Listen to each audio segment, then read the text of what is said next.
आही शंख चक्र कर शोभित श्वेत कमल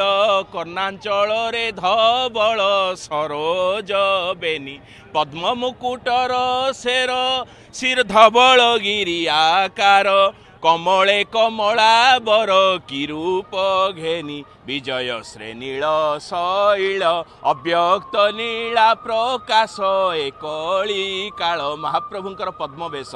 पद्म लोचन पद्म नेत्र पद्म चरण नाभि पद्म मुख पद्म राजीव नयन धरे धनु सहायक भकत विपत्ति भंजन सुखदायक से पद्म विलोचन पद्म मुख को अगणित भक्त श्रद्धालु माने विलंबित रात्रि आसिक दर्शन करेंगे जार की प्रतिष्ठा करथिले आज की 450 वर्ष तले से जो बड़छता मठर जे साधक रही जे वैष्णव बागिनी को हस्तरे धारण करते से रघुवर दास कथा मन पड़े एवं भक्तवांछा कल्पतरु हिसाब से महाप्रभु भक्तर केमिति मनस्कामना को पूर्ण कर मनोहर दासर कथा आज स्मृतिगोचर होता है जे जेतेबेले मनोहर दास महेंद्रगिरी पर्वत आसी पदव्रजरे पुष्करिणी अनेक पद्म साउंटिक आनी किंतु श्रीक्षेत्र में पहुँचला बेलू ता मलिन पड़ जाता तेणु से मलिन पद्म को महाप्रभुंकर सिंह धारण कराई दिज्वनी बोली सेवक मैंने जितेबाला प्रतिवाद करते सेतिक बेले अश्रुविगलित लोचन यही बड़छता मठ निकट में विश्राम करी महाप्रभु को डाकी